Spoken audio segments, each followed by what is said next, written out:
Good morning. My name is Attorney Clint in Paris, and I have the pleasure of serving as one of the co-hosts of In Touch News' radio show, Straight Up the Middle. Straight Up the Middle. Now, if you've listened to this show anytime, you probably figured out by now I don't go straight up the middle at all. I am actually far to the left. I might be so far to the left that I am actually on your right, but we'll leave that where it is for now. But I co-host the show with none other than Professor Tony Seabrook, and Professor Seabrook is a local professor here in Hillsborough County, Florida, which is where I'm located as well. Hence, you can see the beautiful winter weather that we're having. I'm outside just enjoying myself and happy to be here with you all this morning. And as always, it is an exciting time for me, one, to make it through another week, and then have the opportunity to join with you all as we talk about some of the things that are important to you Good morning. Good morning. This is Attorney Clinton Paris. I think I just muted myself out, y'all. Apologize for that. So, we'd like to get the show started this morning by just talking about a lot of the things that are important to you. Myself and Professor Seabrook, we have things that we like to think about and whatnot, but this show is really a show about our audience and just sharing ideas and things of that nature. So, before we go any further, let me bring you Professor Seabrook to the microphone. Good morning, Professor. How are you doing today? Good morning. Good morning. And I don't want you to oversell our winter. It's only 57 degrees, so don't go putting this out there. That's how colder weather comes in when people start saying how cold it is, and it's really not that cold. Hey, but I enjoy it myself. But I'm doing Yeah. good. No, good to hear. I want, and before we go any further, I want to do a couple of things. Last week, following our show on the Sole Purpose, Keith Harris had on the Brothers of Kappa Alpha Psi Fraternity, which I'm a member of, and they talked about their 110th anniversary, which is January the 5th. And likewise, this week, the ladies of Delta Sigma Theta celebrated their anniversary. I saw a text going around saying, "Text your favorite Delta 1913," which was a great day. And then yesterday, the country went pink and green, celebrating the founding of Alpha Kappa Alpha sorority. And of course, Professor, as you and hopefully everybody knows by now, Kamala Harris is an initiate of the Alpha chapter Yeah, of yeah, Alpha yeah. Kappa We Alpha know. at Howard University. A proud bison. How about that? People say that our HBCUs don't produce strong products. We need all these schools producing great educated people. So just want to take a privilege of highlighting the Divine Nine as we roll out these anniversaries, and congratulations to the ladies of Delta and AKA on your anniversary celebrated this week. So Professor, so last week you kind of threw a wrench into the machinery.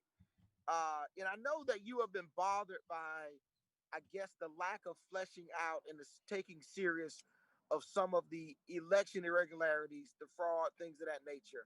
And I don't know that we on this show, and I know you're a co-host, and really let you say what you want to say about that and educate people who might otherwise not know exactly what it is that's bothered you so much that happened in the election. So I want to turn the floor over to you and share with us what it is that really got you so irate about some of the irregularities in the election and the fraud that's been alleged. Well, the biggest thing that bothered me, and it led me to changing parties. Now, not that I changed to the Democrat Party, it led me to be a non-party affiliate. Um, it's what I perceive as just the spinelessness of the Republican Party. It's something that many of us conservatives, and that's basically how I would brand myself. Um, but when I left the Democrat Party, there was nowhere for me. The reason, one of the leading reasons of leaving the Democrat Party back in 2003 was there's no such thing as a conservative Democrat. Now, there are some Democrats that may say they're conservative, and I'm not going to argue that only you know if you're conservative or think you're conservative, but there is no faction within the Democrat Party that says, we're the conservative Democrats. So that was one of the main reasons. And then the Republican Party pretty much, as I saw it, branded themselves that way, and for the most part, spoke that way, led that way. But again, one of my issues with them, long-standing issues, is their spinelessness and actually doing something about what they say. At the end of the day, they tend to go along with it for the greater good of the company, of the country. So while I'm okay with that, this was a different election. This was, uh, I'm looking at. Okay, maybe it's me. Let me pull my mic up some.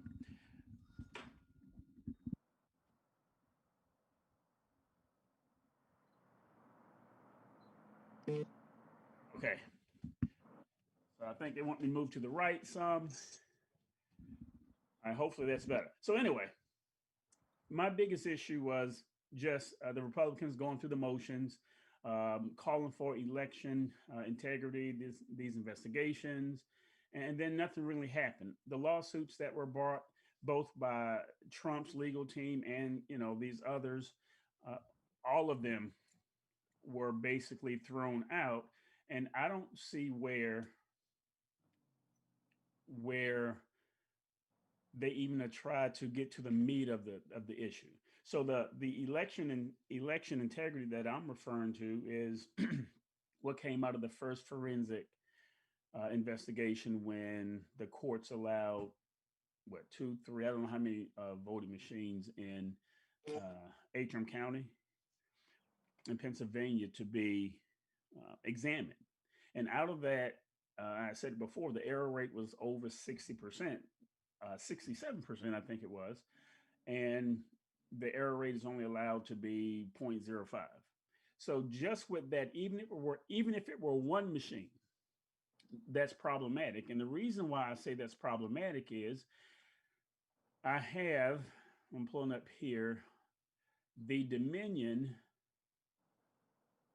the Dom- Dominion, and Dominion is the voting system that were used in at least all of the swing states that we're talking about. Now, Dominion was used in other states as well, I believe.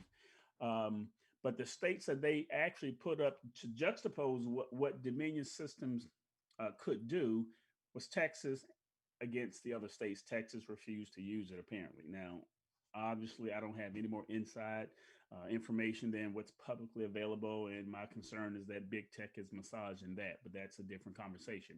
But I have in front of me the Dominion Democracy Suite final report. Now, here's the thing. The first part of this investigation was done in 2018.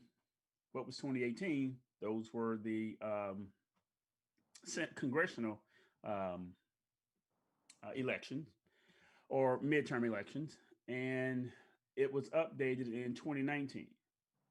So in 2018, there is evidence that's documented in this report.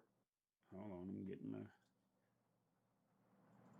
You do the wrong thing when you ask a professor to pull up his information, so I have my screen littered with documents. Page 7 of this report says that this is under the subsection examination approach, the procedures, and the results. So, and it goes on to say to ascertain the democracy suite, blah, blah, blah. The examiners observed the following. I don't know what this abbreviation is, but it doesn't matter. But what they observed was one of the machines did not allow a voter to deselect all choices in a contest after voting straight party when the voter attempted to do so. Instead, a warning message that required no user acknowledgement displayed above the consent, above the contest, indicating that their implicit straight party selections would remain in effect. So that was one. That's the first one. The second one was the same machine. The final screen presented to the voter indicated that the voter was about to cast their ballot, even though the voter was only printing the ballot, which needs to be further scanned by the ICP. And again, I think that's one of their groups. So issues like this is not hearsay. You and I agree. I'm trying to get my screen back. You and I agree on the fact that I was really bothered, and bothered may be too strong of a term. Well, no, it was. I was bothered that Rudy only had these affidavits of, oh, we have the a voting place supervisor, signed an affidavit saying that he witnessed this and that. And I'm like, well, dude, that's just not going to get it. Anybody can say that. So I was really frustrated through this whole process, not because Rudy was doing it. I wanted Rudy to do it, but I even needed more proof. So it enraged me. This is past bothering me. It enraged me when I would hear the complete dismissal was there's no evidence, especially when you can show this. Now you're the lawyer. So wouldn't this be considered exculpatory? Something that's fact based, a That depends. forensic report. Right. Well, the first step in any legal action, the first step is that you, the person or the entity, have a actual legal redressable issue. That's the first. And while it's you can bring a lawsuit for and against almost anything, uh, that's it's a really low standard. And the fact that I don't know in that document how that will be presented, that evidence will be presented to show some other legal conclusion. So it sounds impressive, like information. You know, the the only system we have is the judicial system that we have, and so I have to have faith that that system will, even if one court doesn't get it right, that's why you have multiple courts that you can go to that can correct when one gets it wrong. And so my suspicion would be adequate information was presented, and multiple judges looked at it and went, "Hey, this doesn't meet the standard." And I would think that somebody smart enough, Rudy's a competent lawyer, at least he was at one point in time. And some of these other people, they're not dumb lawyers.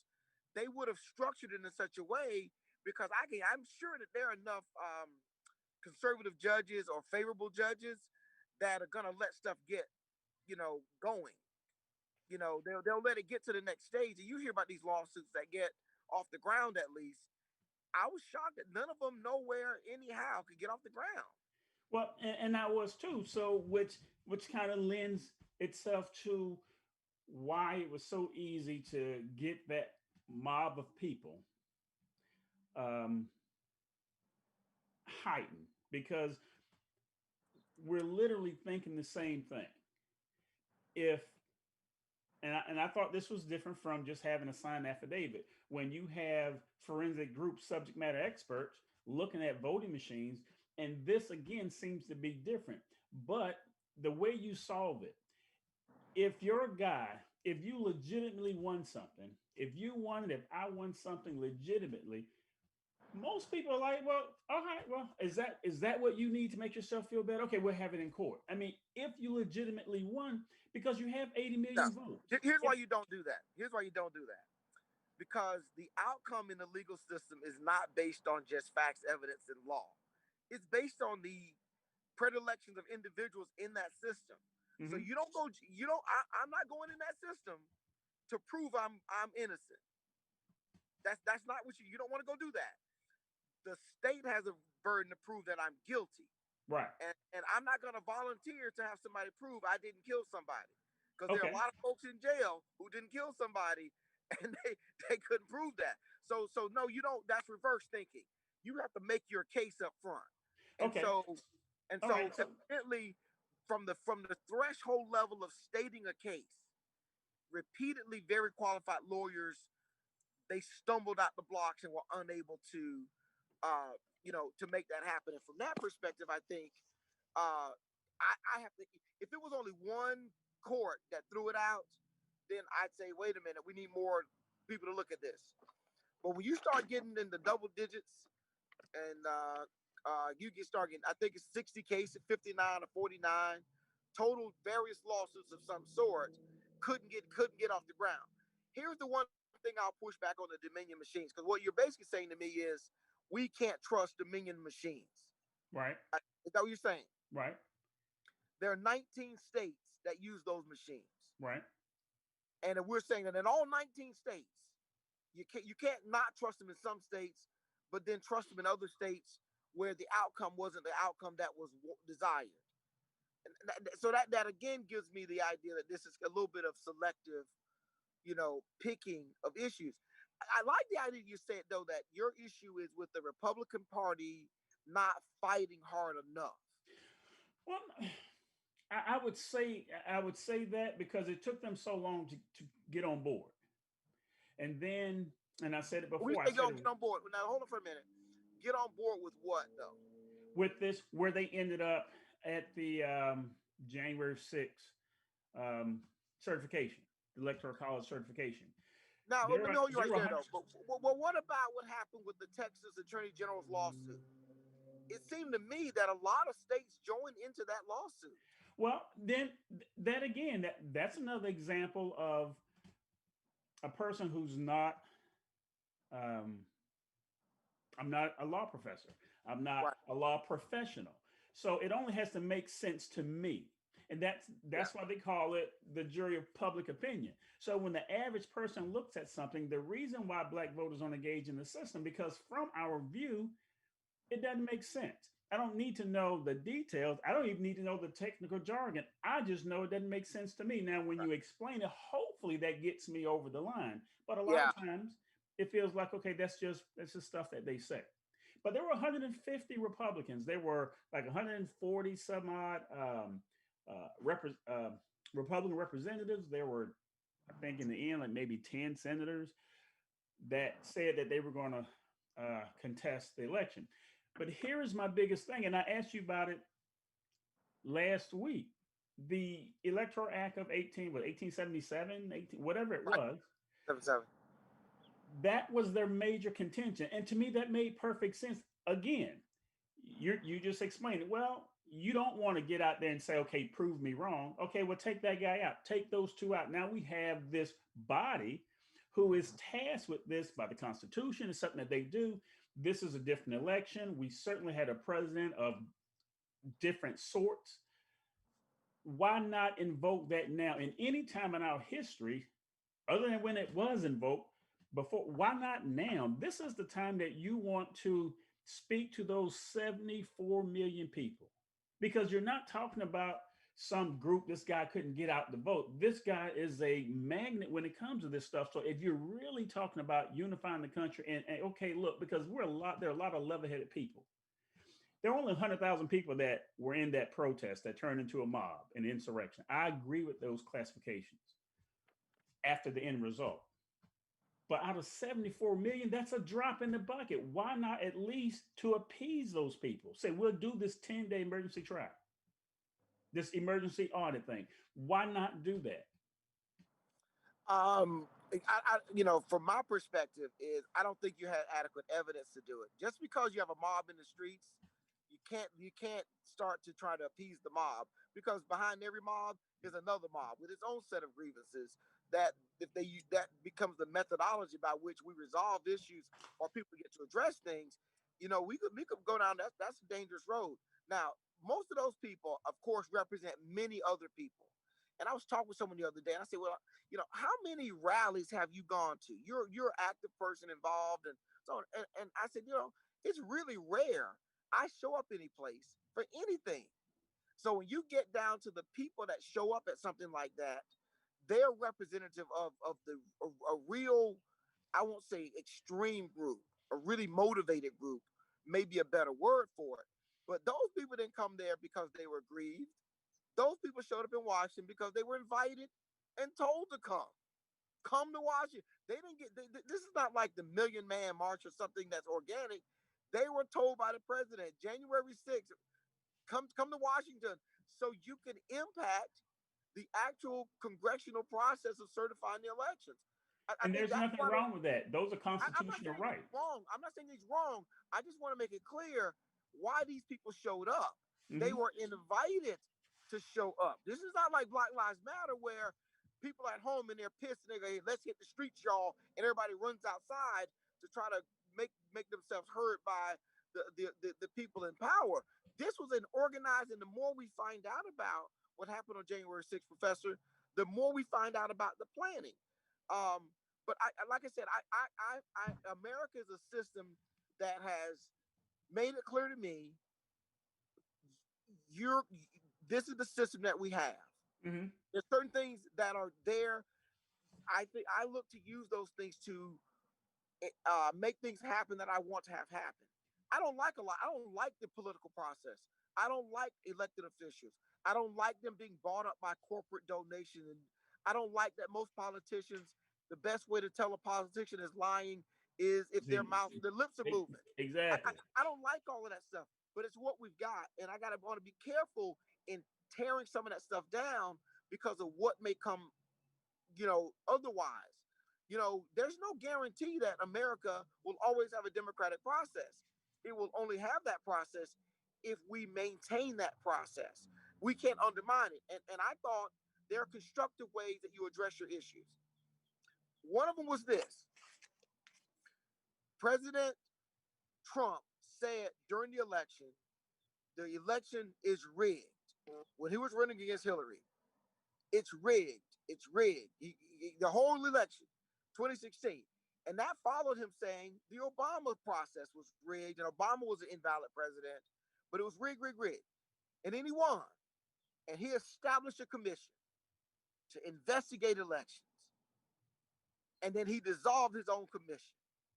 That Because, speaks and why did he volume. dissolve it? Yeah, I'm sorry. Why did he dissolve it? Because he couldn't find these irregularities you're pointing to. He didn't. There was no information. There was no evidence. Well, let me jump in here.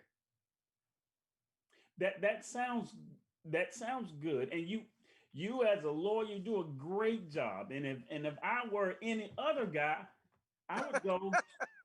I would go, man. I was just completely wrong. Of course, this couldn't happen. But I'm not any other guy. I'm like, you can't say there's systemic, and I'm going to take this out of what we're talking about. You can't say there's systemic racism and then point to things that go back to Jim Crow and segregation days and then act as though there's no such thing as systemic fraud and how operations work within the government. The same people who hold a seat for 40 years, you can't hold a seat for 40 years without having ties, without being able to break some rules, and without able to wink I, and look, nod. I agree with you in that. Okay, I so absolutely and agree if with you you in that. agree with that, then you have to agree that if systemic racism can stay around and rear its head and still have the same bite when it needs to, and not even when it needs to, when it does, then why are we so surprised that we have this other part in the government, how people were elected for many years, these secret societies, these secret committees, not secret societies in the government, but we know there are committees. We know there, what came out during, who was it, earlier of Trump, but about this slush fund that um, lawmakers would use if they had some type of sexual.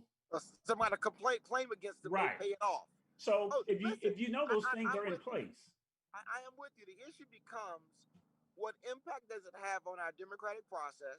Uh-huh. One, and two, how do you deal with it? How do you Well, deal? And I don't know that those are issues that we're seeing in these allegations of fraud, and because there is fraud in every election. Every election, you find some dead people that voted. You find somebody signed for somebody. A box got missing here or there. And the reason you have that, Professor, is because you have people running the election ultimately. You're going to have some things that go wrong. Some of it's intentional. Some of it could be accidental, but it happens. Like they do a recount. The vote always changes. They, they count it again, it changes again. They count it again. You get that. The question is, the one, the systemic part. And I thought the thing that fell apart for me in the allegation of fraud were the fact that these things seem to target African American I didn't. areas. Well, I didn't get that because here's the thing. If you can show me, we talked about it, exculpatory stuff, factual based. If you have a subject matter expert, and what I never heard, and I still haven't heard it today, I haven't heard a statistician say, no, that this is not impossible. He could have had these things. I've never heard a rebuttal to the statistical evidence. And what you guys are saying, well, there's no facts there because it seems like you guys want a smoking gun, like you want some election guy to go, okay, well, I was paid some money to change the votes. Like those things don't happen. We're talking about unseating, preventing a duly elected president from a second term. Well, we know there were never Trumpers. We knew there were people in his own party who hated him. All of the Democrats hated him. Many world leaders hated him. you don't need much more to have a coordinated effort to either, hey, turn your head, or you probably just take some people out. So you don't have to worry about people whistleblowing. You just take some people out of the process and you have a different process. Let me make this one last statement as pertains to the actual system. I'm an old IT guy. Now, this is what I teach, but I'm an old IT guy. When I was hands-on in the late 90s, early 2000s, I was actual hands-on tech. There was software that I could run to wipe a system. But there was also software someone else could run behind me and bring that information back. Now, in more recent time, we know that a lot of IT departments can the read write. You have to like wipe a drive 3 times with a different algorithm to really get rid of certain data. On a Okay. dead hard drive, back in the late 90s and early 2000s, on a dead hard drive, I could hook up an IDE connector, hook that to a working system, and because I don't need, I just need power to it and pull over files. So that was in the early 90s and 2000s. There's no way you can tell me that voting software that's tied to a state-run databases. Anytime you have, let's just say, 50 different databases, and you have someone hell bent on cheating, and it's a coordinated effort, you're never going to find it. Here's why I think a lot of Republicans like me, or conservatives, because I'm no longer a Republican, conservatives like me, here's why I find a little bit of relief. There's no foolproof crime. At some point in a short history from now, at some point, something's going to be revealed, and it's going to be software related, because right now the spotlight is on it, and I don't think it's going away. So well, all right, real quick. Okay, so we're getting the hand signal from the studio that we got to get ready for our break. Real quick. I think you fleshed that out, and I think it's courageous of you to explain that, put yourself out there like that, Professor. I don't know how it strengthens the Republican Party losing a strong conservative voice like yours, but we'll talk about that. So real quick, everybody, again, I want to let you know that, look, we want to give you a chance to participate. So let me give you a little bit of information. So you can call into our show. The call-in number for us on Zoom is 929-205-6099. That's 929-205-6099. You may need to put in a code. Here's the code: 834-088-74026. Let me give it to you again. 834-088-74026. You can use that to make a comment, or you can call the studio. The studio number is 813-444-9588. 813-444-9588. I know you've heard a lot of information this morning from the professor, and I just wanted to give him a chance to, I got a lot of email. I got a lot of questions, and I'm like, hey, look, I can't answer questions for you. You got to answer yourself. When we come back, we got a lot of other stuff to talk about. Sleepy Joe not so sleepy. Sleepy Joe has rolled out a 100-day plan for America. We're going to get these vaccines out. Trump has been impeached a second time. Yeah, we're going to talk about that, definitely. He wants to be historical. Guess what? He is absolutely historical. He is now impeached a second time. People are getting vaccines and not getting vaccines. And then, of course, the big question is this. Who else is Trump going to pardon? Is he going to pardon himself, Ivanka, Jared, the whole crew, and his pet dog? So we'll see about that all. Hey, hang in there. We're going to take a quick break. When we come back, we'll talk about some other things that are happening and anything that's important to you. Listen to In Touch News Radio, reality radio where everybody can be a star. We will be right back after this quick break.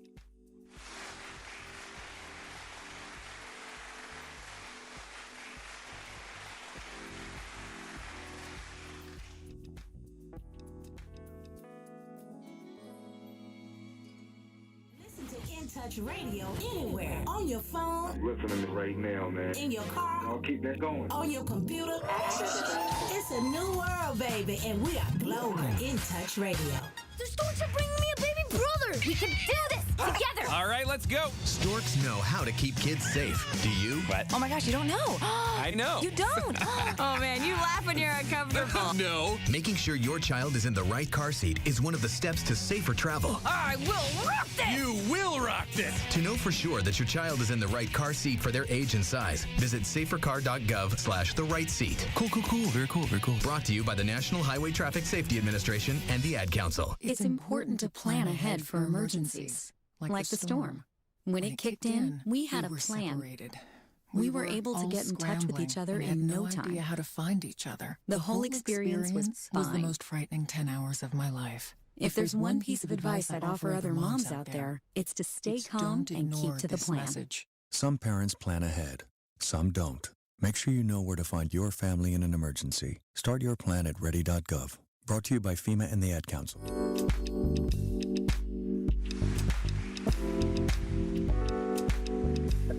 All right, we're back live on the Atty Radio. Everybody can be a star. I am Clinton Parrish, one of the co-hosts of Straight Up the Middle, and my other co-host is Professor Tony Seabrook. We have heard I don't think we've ever heard you talk that much on your own show, Professor, as you did the first half of the show. Also want to give a quick shout out to DJ Anna back in the studio, keeping everything operating for us. And I hope that your 2021 is off to a spectacular start and that the world is treating you like the queen that you are. So just want to say good morning to you back in the studio. All right, Professor. But by the way, I get my soundtrack from Anna too. I mean, and I need that song you're playing coming in, Anna. Yeah. My playlist. No, we appreciate you. Somehow you keep us on track. So that is greatly appreciated. A lot of other people have failed at that in our lives, but you clearly succeed at it. So thank you very much. So I don't even know where to go from there, Professor. I mean, look, let me, just to be fair, how is Joe doing as a president-elect so far? I think Joe is showing his true colors. And what does that mean? Joe doesn't have an original thought. So what I'm seeing from Joe Biden is what I think the gang is telling them. Joe, okay, this is what you need to do. Wait, hold on for a minute. Who's the gang? Let me make sure I'm clear. It's more or less Nancy Pelosi. But I think it's going to be, I think it's some other people in the background, but Joe doesn't have an original thought. So this whole thing about what he's going to do in his first 100 days, what is like a 100,000 vaccination? Is it 1 million vaccinations? Whatever it is. It's 50 million. It's 50 million. 50 million. Okay. That's, God, I forget the list that he ran off. But what he ran off is what Trump is doing now. He's just going to put his own spin on it, but there's nothing new there. But let's get back. But let's kind of go underneath. I just found out, and I don't know much about David Kessler other than what they're saying is where he was the guy in the Clinton administration that released that anti-abortion pill that wasn't all that great. One of the things, and the reason why that jumped out at me, because Clarence Thomas, you know, your guy, the guy you like a lot. I'm being facetious. Uncle Clarence. Uncle Clarence. He's already, been making headways as far as what he thinks needs to happen. That the Supreme Court missed an opportunity to take up an abortion case so that they can solidify the right anti-abortion right to free speech, because that's becoming squelched. And the reason why I'm still talking about Joe, because Joe picked this guy, and this guy is tied to what most people in the anti-abortion legislation, he's not held in high regards. This also tells, or I think signals to conservatives, Joe Biden is still establishment, because you always mention with the voting machines, they target African American population. Well, what do you think of the abortion industry? They kill more African American babies. Now, I am repeating, because I'm not that statistician. I'm repeating a stat that I think is verifiable. Where those clinics are placed primarily, who they target, and when they're under attack, who do they use as their primary example? You know, African American women needs healthcare, whatever they call it. So in that regard, it's kind of what most of us saw coming. And I said it from the beginning. He's a hollow shell. He's the guy being president was on his bucket list. No one took him seriously then. And they're not really taking him seriously now. He's just going to be the vehicle that the left gets their agenda done by.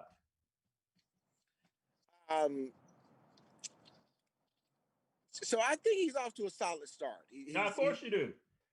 You know, he's looked very presidential. He seems to be.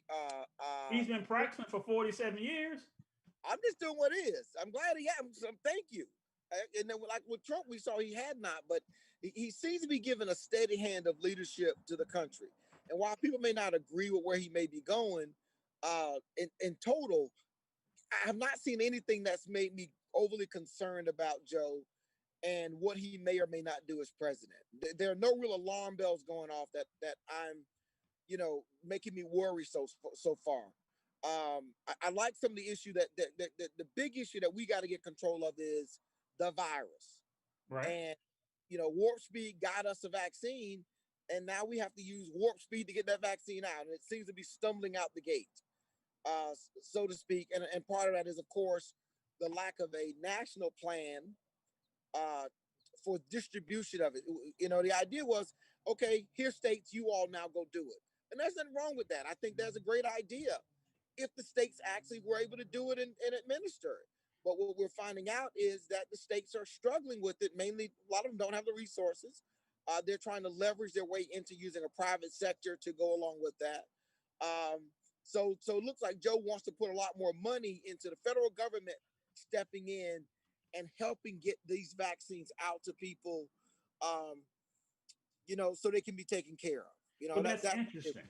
That's an interesting take, given that New York and these other states who have the highest rate of COVID death were pushing back against Trump, and they're not going to let Trump tell them what to do in their state. So now it's interesting to let's step back. How that COVID vaccine came out. The owners, presidents of these companies, right before the election, they were tight-lipped and careful not to say that, yes, we have the vaccine. It was only after November 3rd that they came public. So to say that the Trump administration had a good idea to put in the hands of the states, but it's been a stumbling block, also tells you that they don't want Trump to have any more credit than what he did. They don't even want to give him credit for the warp speed, because remember all the naysayers, there's no way that this could happen. Well, when it happened, because of how he relaxed some of those regulations, that would have stopped any vaccine from rolling out. Now, we all know it missed clinical trials, and that's the kind of stuff that concerns me. I can be convinced otherwise. I'm not rushing to get that vaccine, but I can be convinced otherwise. But this backhand that it's always convenient because Trump is the most hated guy in the world. That's going to be his legacy. He was the most hated president. But to backhand him, well, he gave us this, but it just wasn't that great. So this next guy's going to help us out. Well, they intentionally stranglehold how it was being released.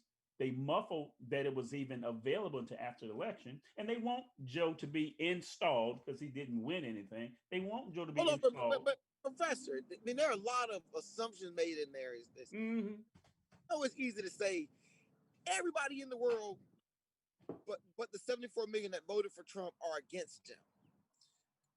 But I thought he was a friend of corporations, and I thought he was great for deregulating. I thought businesses like Trump. There's no honor among thieves. You know that. And we saying his actions produce the greatest accomplishment economy, according to him. So it's kind of baffling me that you've taken this position that everybody was against Trump, even the pharmaceuticals who he made these great contracts with and deregulated their industry so they can make more money. Why would they want to get rid of him?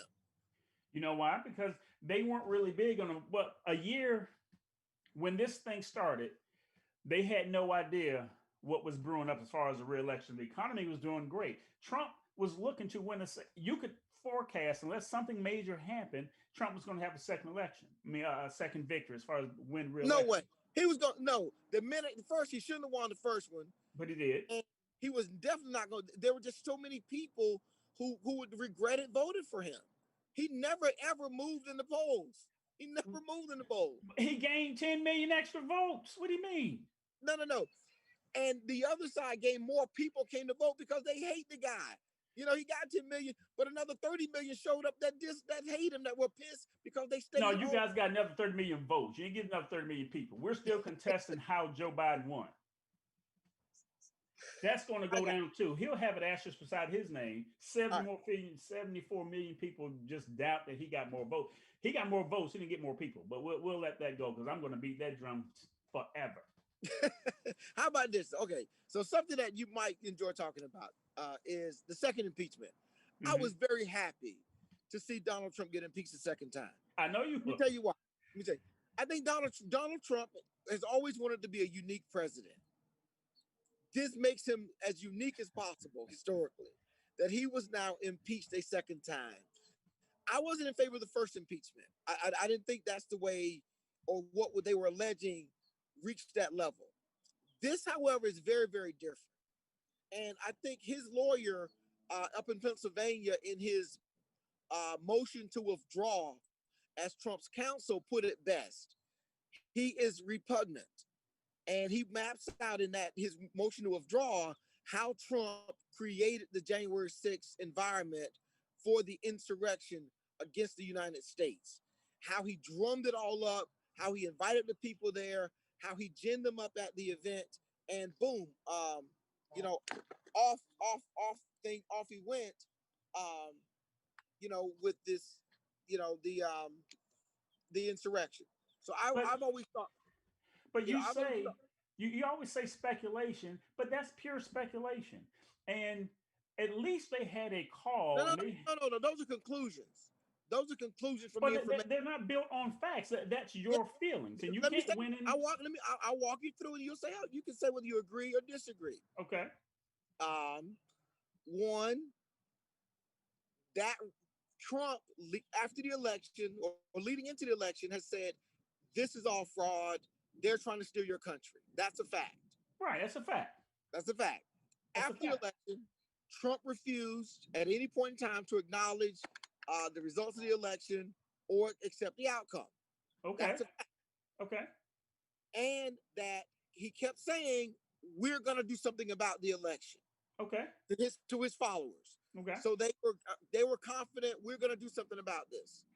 And he told them, we got to do something kind of along the lines of what you said, is because there's so much fraud, it's being stolen, and they're stealing your country. I know who they are.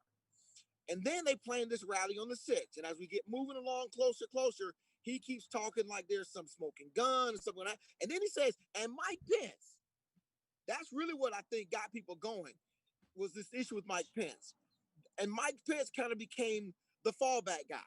No matter whatever happens on the 6th, you can depend on Mike Pence to do what he needs to do, X, Y, Z. I'm counting on him. And then he goes to Georgia that Sunday, I think it was, or maybe Sunday before the Tuesday, and says, we're really counting on Mike Pence, and hopefully he won't let us down.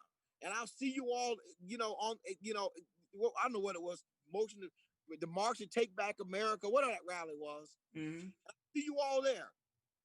And at that rally, he denounces Mike Pence. And he tells those people, I'm with you, and make sure those people over at the Capitol hear you, and so on and so forth. And then Rudy gets up and talks about litigation by combat. And then the other guy gets up and talks about, and we're going to go kick some ass. And I'm with you. And that revved the people up to what they only thought they could do is go over to the Capitol and do something about this. And so the same thing that happened all summer? Same thing that happened all summer with the Black Lives Matter? No, completely different. What? You didn't have the president leading that collectively. You didn't have the president. It's one thing you got some I don't know, some dreadhead standing on a box in a park. No, we had Congress. We had Nancy Pelosi. Nobody had Chuck Schumer.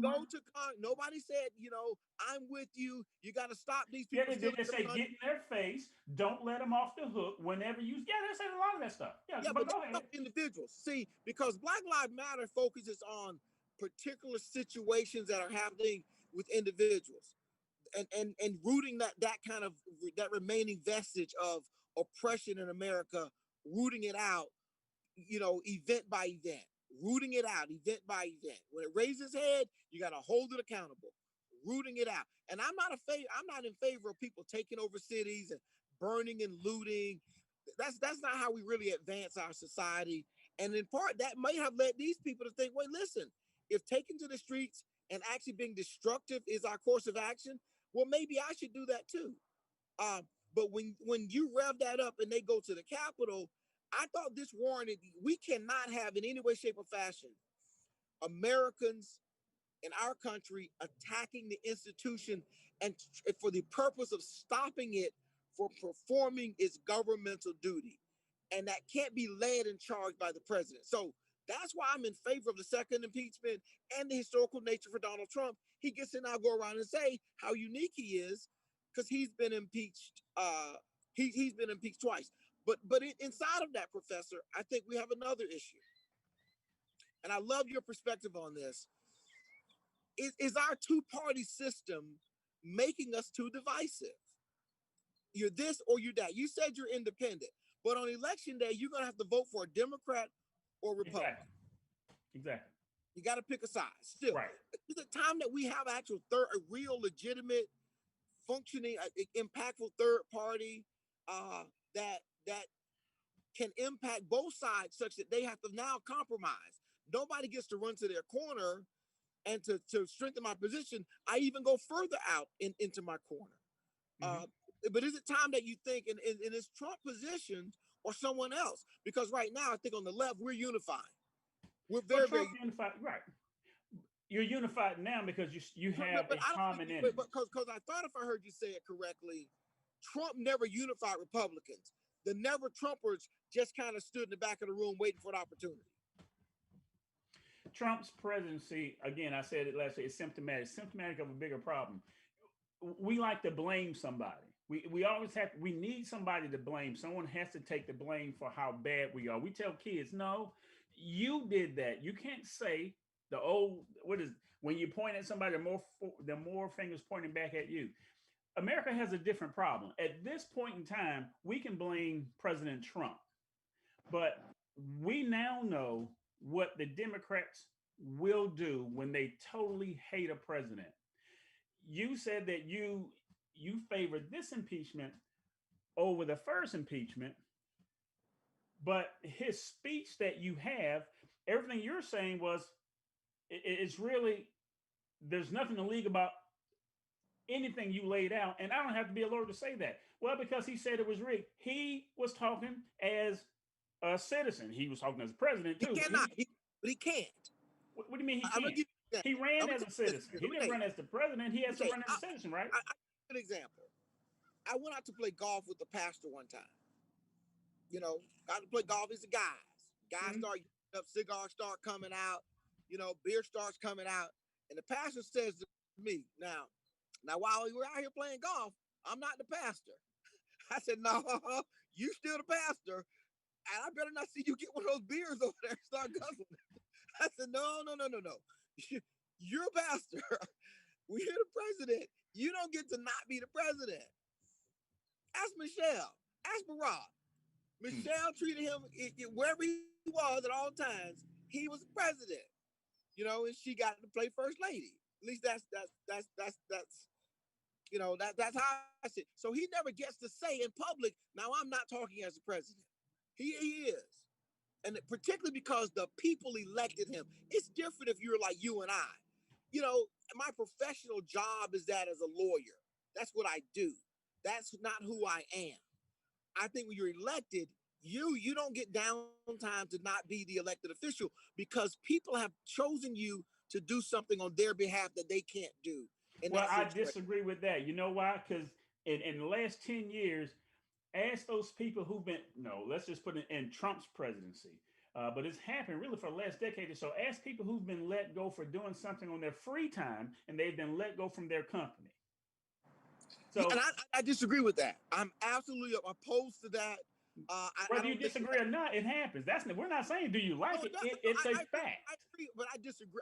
I disagree we're doing that now. Here's the dynamic of that. If I'm a company and I think that something that you do privately is going to impact what we do as a company to make our then I get that as a business owner. But I don't think in your private time, I don't even want to know what you do. I don't care what you do. Keep that and I would suggest and keep that away from here. On my personal and on my business time, like I told one of my employees when they had the whole Kaepernick thing, I was not in favor of Kaepernick kneeling on the sideline at a game. He's at work. Go work, and whatever your employer wants you to do. Whatever your employer wants you to do. And I told one of my staff members, I said, listen, if we have a new client out in the lobby, and on your way down the hall to go meet the client, you decide to stop and take a knee for social justice, keep walking out the front door. Because here on my time, I need you doing things that are productive for us. Now, we have to make calls, and I think there's a great movie that just came out called One Night in Miami, and we watched it last night. Oh my God, I just was so moved with the philosophical approach to dealing with how do you try to impact the world from where you are. Is that your responsibility? Do you have to? I mean, it really is a good movie. I just got another hand sign saying that we're almost out of time, Professor, mainly because somebody talked a lot earlier. Yeah, out of time. I want to get to this, though. Last thing on my mind this week, I'm going to let everybody go. What surprise pardons are you anticipating coming from Donald Trump? Who's going to be the surprise for you? I don't know that I have a surprise. As a matter of fact, I didn't think he had enough time. I thought he would have to have done that by now. All he did is up until I think noon on Monday or Tuesday on Tuesday, whatever day, Tuesday. Well, he can't pardon himself. Mike Pence would have to do that. Mike Pence would have to be somehow on some ceremony to be, crowned president to do that. That's my understanding. Am I not correct? I don't know. I don't know. I mean, there's some arguments that you can't pardon yourself. Yeah. I don't president. I don't know why you couldn't. I mean, but I don't think I don't think he can. So unless you can do that in a private ceremony in the back, hey, Mike, come here for a minute. Sign this. You're president. Okay. What about people. What about Rudy? You think Rudy gets a pardon? If anybody, if he does that, then yeah, Rudy needs one. I don't know about Bannon. I'm worried about Rudy because I heard that Trump said don't pay his legal bills. So I feel nervous. Those are New York guys. Those guys, they'll get paid somewhere, and neither one of them are hurting for money. So the only one who needs to worry about it is Jenna Ellis. That's the one who doesn't have an inside. She doesn't have any inside with Trump, so she needs to worry about getting paid. But you don't think I anticipate that Rudy gets a pardon. I think Bannon's going to get a pardon. I think you're going to get a rash of really crazy pardons that we didn't anticipate. Coming down. I wouldn't be surprised if he pardoned himself, and then the lawyers figure it out. But either way, I think that America's going to be into a crazy last few days of his presidency. How do you intend on spending Inauguration Day if you plan on doing anything whatsoever? I'll just post a meme, Joe cheated. I mean, something like that. I'll be that guy. No, but here's what I'll say along, because I see we only have 2 minutes left. Here's what I'll say on my outtake. The impeachment that we just talked about, I think, and we know Mitch McConnell says he's not going to take that up. Schumer comes in January 21. We'll try to take that up. If he does, I see just what I've heard. I see Trump's legal team, whatever he has left of a legal team, filing suit to block it. I see some of those. Maybe it'd be who got the award? Jim Jordan? No, he's a representative. Maybe it's Graham, but I see some Republicans doing the same thing to squash it. Hey, look, the guy's gone. But I ultimately see this going up to the Supreme Court because I just don't think the Democrats will let it go. They hate this guy and they just want to make sure he can't even rear his head for any other election. Yeah, I do. I think they do. They think he's not good for America. Thankfully, there are enough good Republicans that agree that he's not good for America. And I think they're going to join forces with the Democrats in the bipartisan nature of making sure this guy goes away from the public. It happens. Just want to quickly close out. We're out of time here. Just want to wish everybody a safe and happy Martin Luther King Day. Remember, it's a day of service, not a day off. So please engage in some type of service in your community, wherever you are. Be safe, and hopefully we will see you back again here next week. And thank you all for tuning in. Professor, have a great week. All right. See you.